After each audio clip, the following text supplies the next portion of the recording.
I just found out today that if you make less than $200,000, then you are not in the middle class.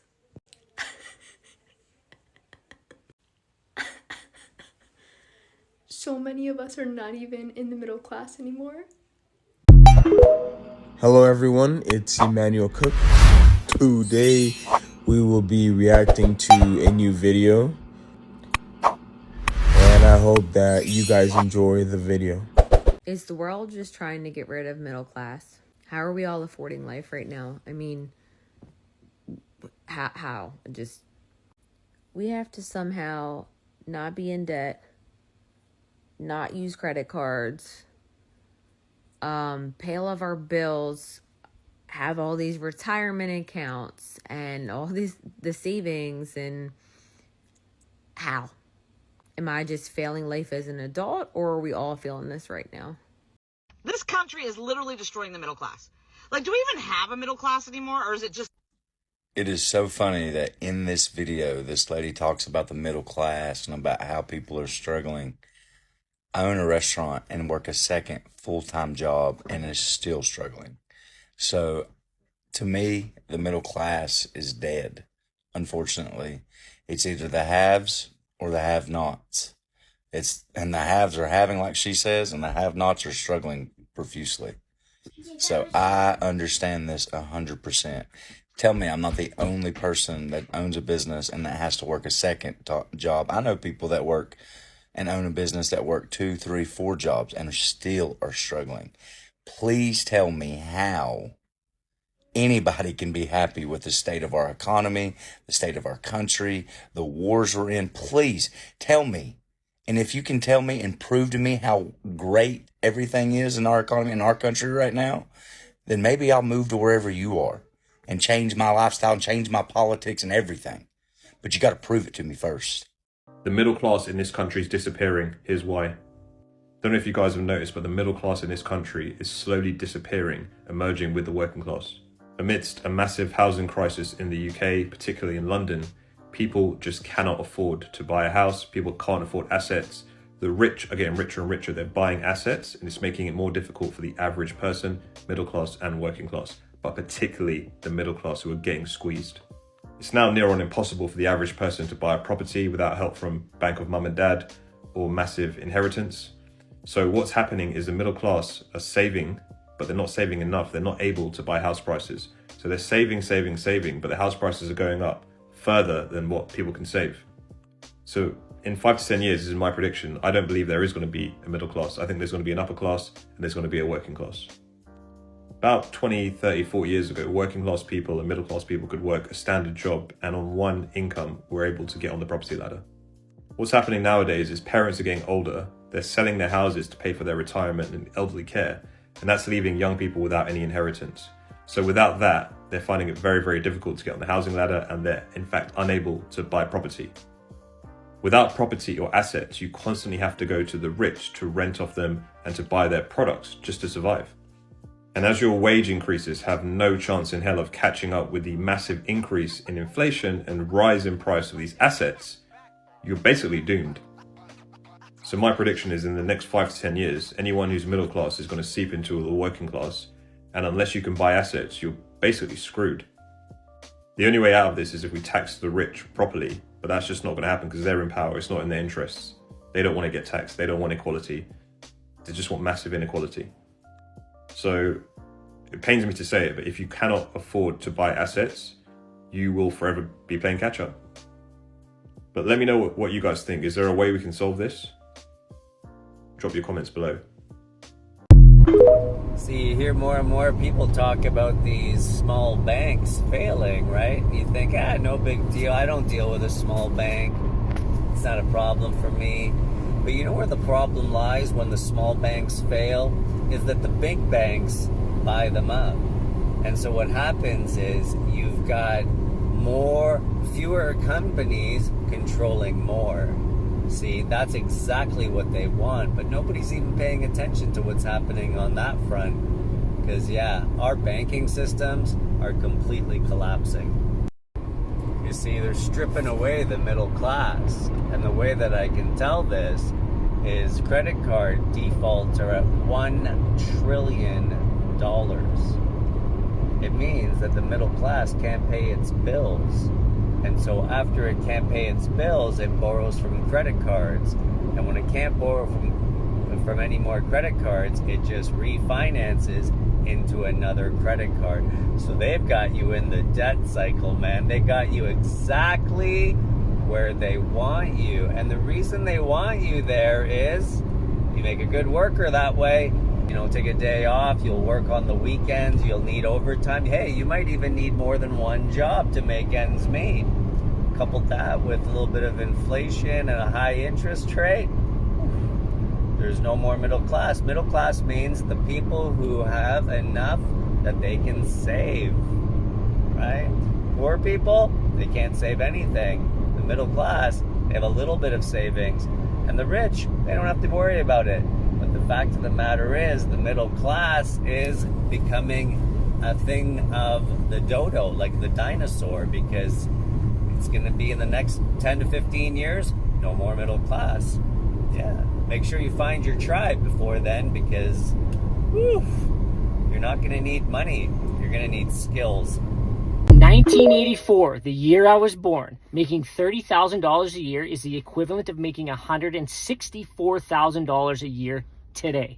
And the median house price in 1984 was $79,900, so $80,000. Now in 2024, the median household income is $77,000, but the median house price is $395,000. Bring it back even further. The year that my father was born in 1950, the average household income was $3,000 and the average house was $8,000. So back then it really wasn't that difficult because 2.5 times your salary and you had a car and you had a house and everything was okay. Now in today's world, you need to be making $164,000 to $174,000 just to make that the same equivalent. This is an astronomical stat.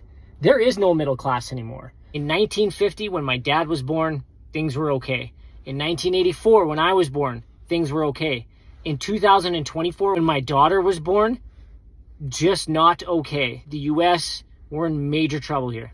The middle class isn't dying, it's already dead. And I'm going to explain it to you. And I'm going to use Toronto as an example. You see, in 1970, the average cost of a detached home was approximately $29,000.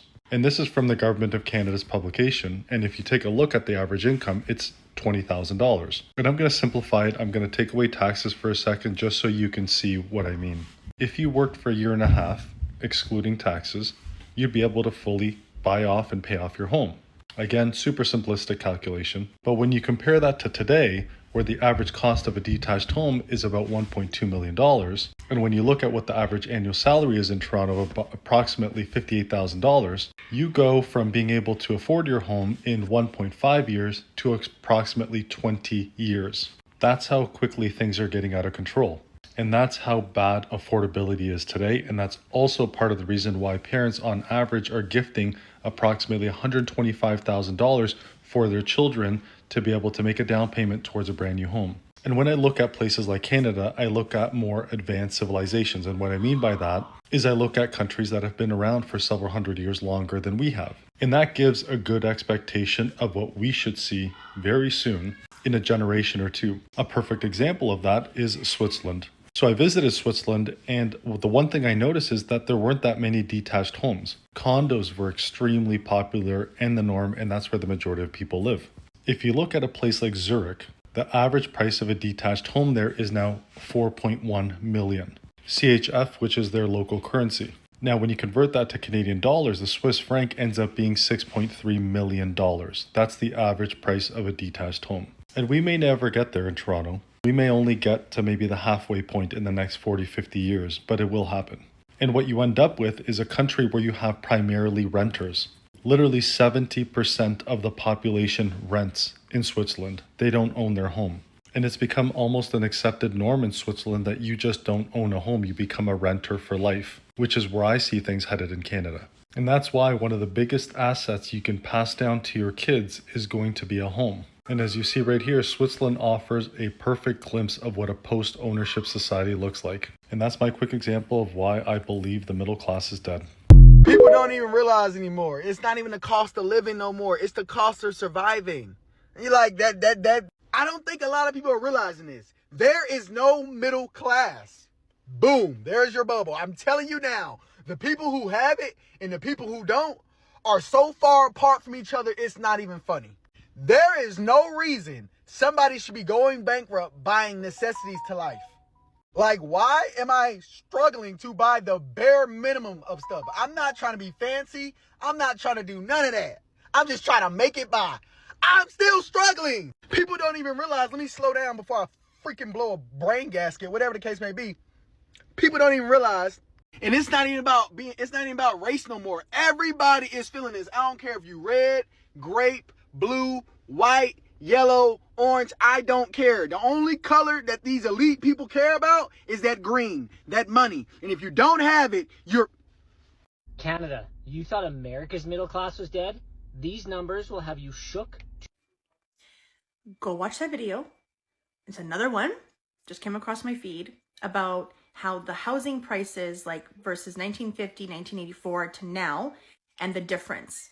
So when people are telling me to go buy a house, this is why I can't buy a house. This is why a lot of us millennials can't buy houses unless our mommies and daddies help us. If our mommies and daddies are in a position to give us the down payment, then we're cool. Otherwise, if you're on your own, there's just no way. There's absolutely no way. Like this video that he just did gives you the exact numbers as to why it's impossible. Because if the median income is $7,500 and the median house price is $750,000, just do that math. There's no way you can qualify for a house unless you have multiple people on the mortgage and you have multiple people living in your house. Hence, me having to go back and to start creating a multi-generational home, because it has to be grandma, mommy, and the kids, because we can't afford to just live on our own. And if we want to buy a house, it's the same thing, which means we can't just buy a 2-bedroom or 3-bedroom house. We need to buy a house big enough to house all these people. So the problem is so just compounding.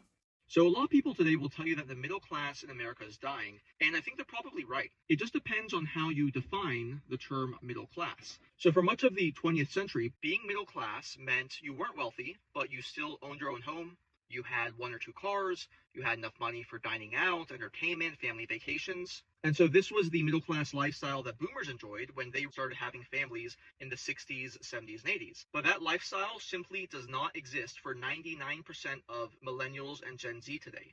Just take a look at housing, for example. In any one of those cities where the millennials and Gen Zers are moving to, where you can get those high salaries, LA, San Diego, Miami, New York, Boston, DC, a decent house in a somewhat decent area is $1.5 million and up.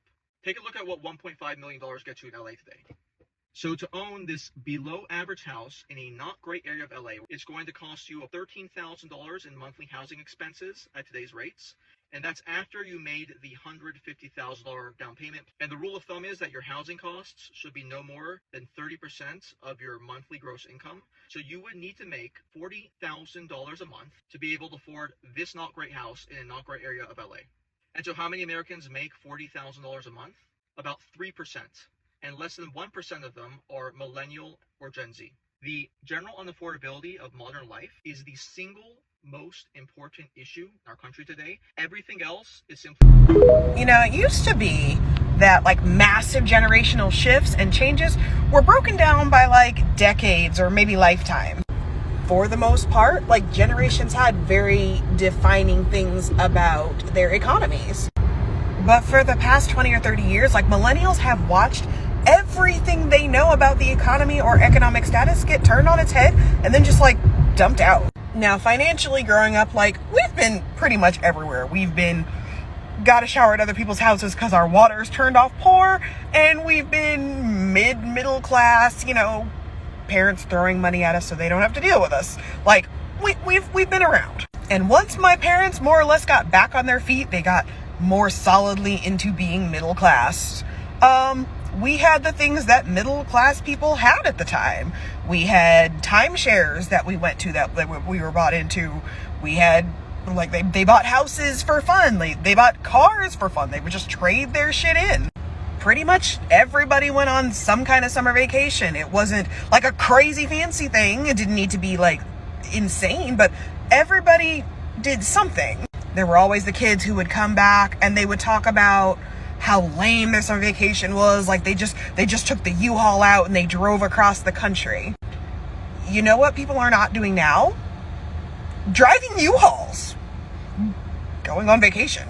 There isn't a middle class. Like, Bebe and I have come from very different upbringings, and I'll talk about my childhood, and he goes, you were rich. I'm like, no, we were not rich. We were middle class. Like, that is what the middle class is supposed to be. You have money.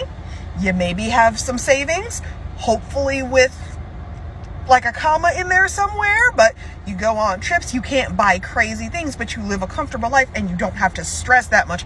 Yeah, if the AC goes out, you might be in for it, but you shouldn't be stressing to the level that we are today about putting gas in your car or food.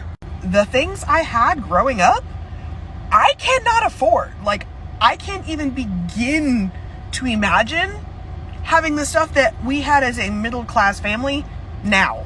There was a year when we did SeaWorld, Disney World, Universal Studios, and Islands of Adventure all in the same vacation.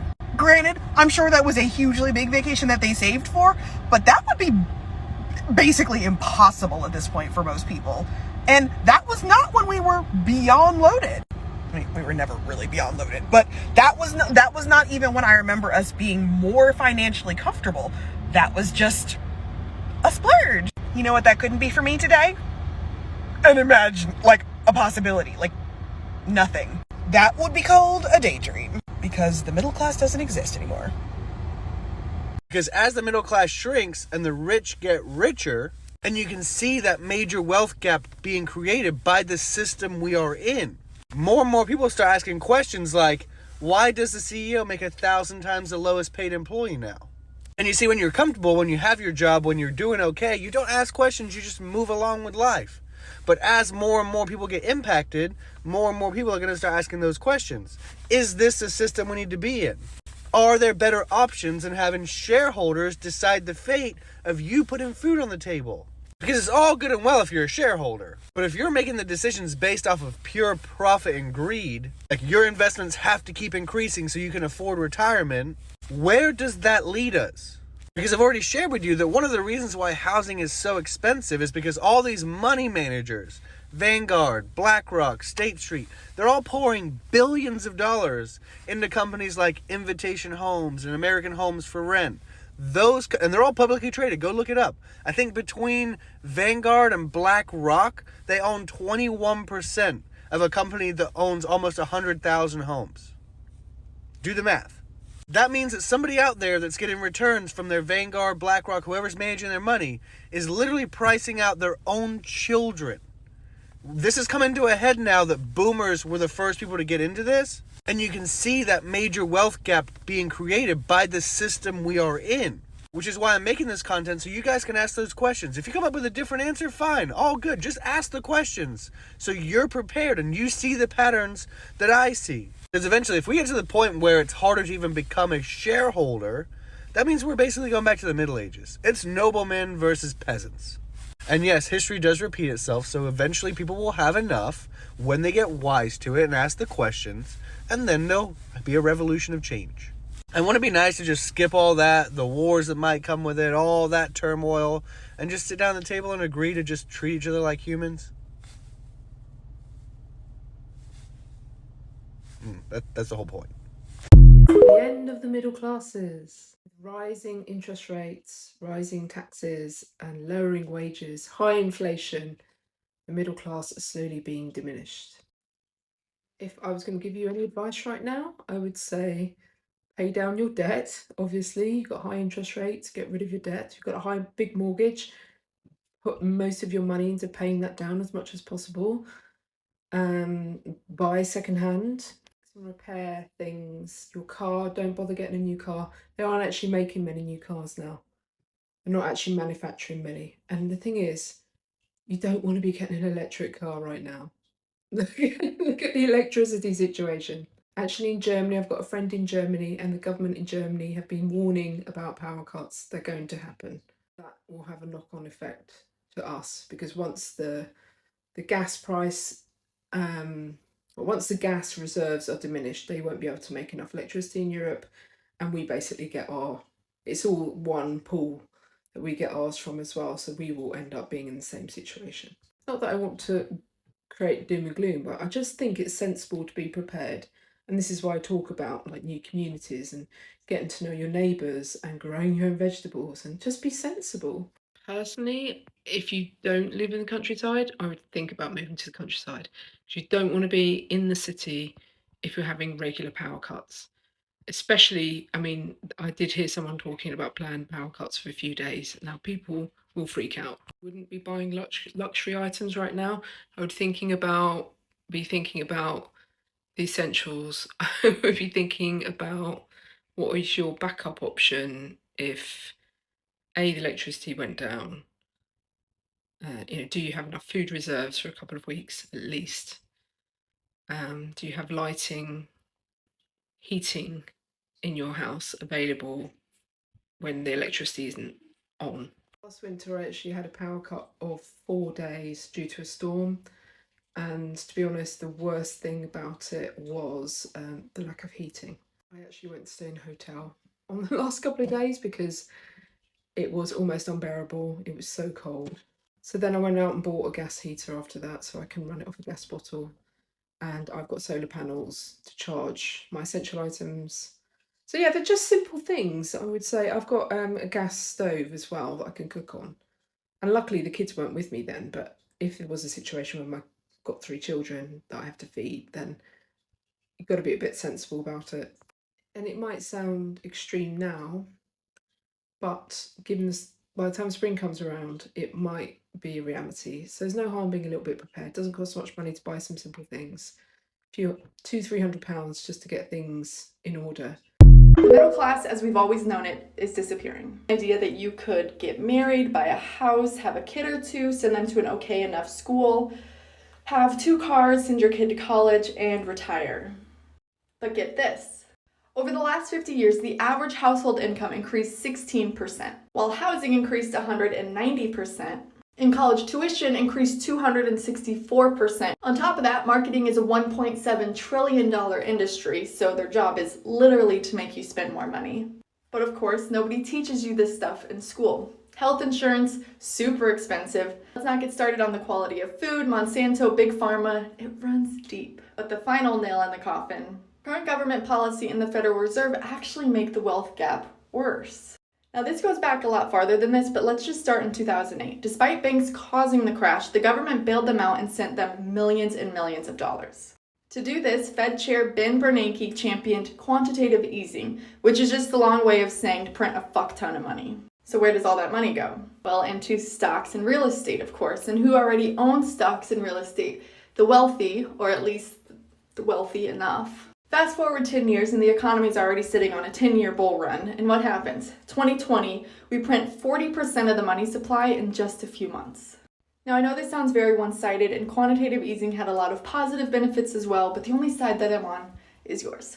Now this is basic supply and demand. Increase the money supply, decrease the value of the dollar. And when the value is decreasing, you want to invest in alternative assets like real estate, stocks, etc. So again, while the average American is saving money, they are losing money, and the already wealthy are getting more wealthy. I realize this sounds really grim, but I promise that is not my intention. Just consider it a bit of tough love.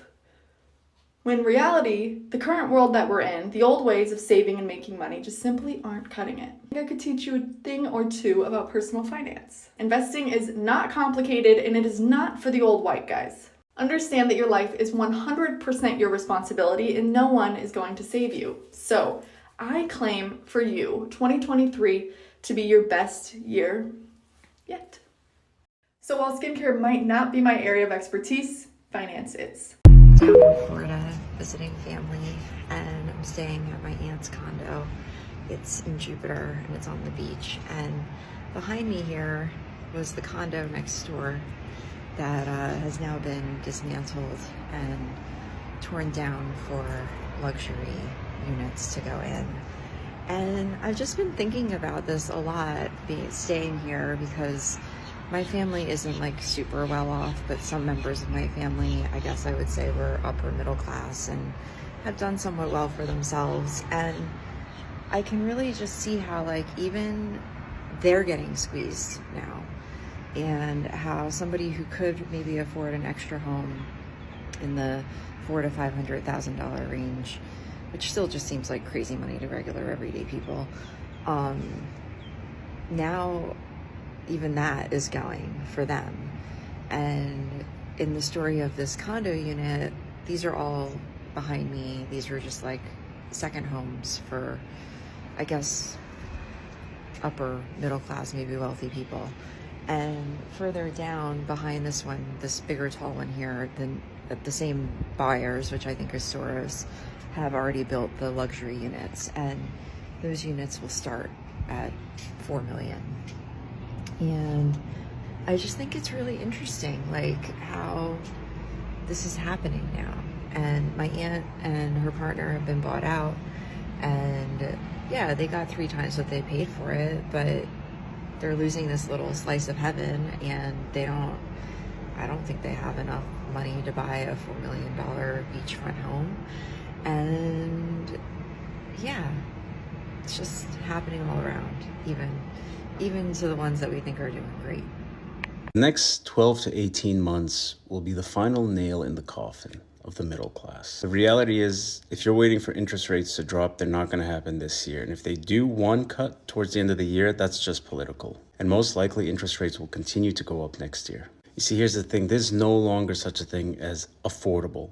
Nothing is going to be affordable, especially houses. I've said it before, I'll say it again. If you cannot afford a house today, you're never going to be able to afford it tomorrow. And many people will tell you that after a period of increased interest rates, it's usually followed by a recession. But generally, during a recession, usually people lose a lot of jobs. And for those that tell me to follow the numbers, I would just like to remind you that 300,000 jobs created is not the same as 300,000 jobs filled. By the time home prices come down and that recession hits, you're not going to have any money to even buy a house. Y'all, is it just me, or is there like no middle class anymore? Either you are rich or you are poor. There is no in between. What are all of you doing to survive in this economy? Because the prices of everything are insane. I am a mom of 5. There are 7 of us that live in this house, and our grocery bills are astronomical. I mean, they're bad like on a normal day, but it's summer vacation, and on top of summer vacation, the grocery prices keep rising. All the prices keep rising, don't get me wrong, but help me out. Give me some tips. What can I do? Like, I used to be a couponer, but policies on coupons have really changed over the last year and a half, 2 years too. So I don't do as much of that anymore. We really need to, something needs to give, because this is getting ridiculous. Drop me a comment and let me know what are some ways that you guys are cutting back to help get your families by during all of this. I know it's an election year, and I don't want politics to be part of this conversation, but it just seems like every time there is a big election coming up, prices soar for everything. And on top of everything else, it's just been a strange year. But really, you guys, this is bad. I would like to know. I really, really would like to know if the current administration has a clue about the average American middle-class family and what they are currently struggling with. I saw a video yesterday on this channel that broke my heart. A family of 5 can't stay where they are because they can't afford it. They can't afford rent, they can't afford to pay their bills, they can't afford to buy food. And the entire time this is happening, the current administration and our current national press, the majority of them, continue to spill and push the narrative, oh, things are great, we're better off than we were. Oh, we don't need to make any changes. Oh, the current administration is on top of things. The current administration is working diligently for the American people to make our lives better. Really? Do they honestly think the average American is stupid? Do they really think we fell off the turnip truck yesterday and we don't know what's going on? We are in the trenches. The American middle class is now shrinking to a point there will be no middle class, because we cannot afford to continue to go in this direction. At the end of each month, how many of us have to use credit cards just to get through the month? So not only do we not have enough for that, but now we have to pay exorbitant interest rates to use credit cards. I guarantee you, the current administration, and frankly, the majority of our government, is not in the middle class. So all of this doesn't affect them at all. It's like blinders are on. Now, there are some politicians who are finally realizing that we are drowning. We're drowning. And Americans are leaving America because there are other less expensive places to live. I am in the Houston area, which 10 years ago had the best housing market in the world. I've bought 4 houses in Houston. 4. And what has happened to our market is the same thing that happened to Arizona in 2008. The average home, average cookie cutter home, is over $300,000. If you're not married and have 2 incomes, you might as well forget it. So that thing called the American dream that we all work so hard for, if you don't have over $200,000, you might as well just forget about it. If things continue this way, that dream will not be around. And for me, I have children and I have grandchildren. That pisses me off. Lucky 2 of the 3 of my children have been able to buy their home, but they're married. The 3rd one is not. He's got a good job. He's a probation officer. He can't find a home that he can afford. And that's despicable, considering he's trying to change and improve and correct the lives of 10 to 17-year-olds. It's unacceptable.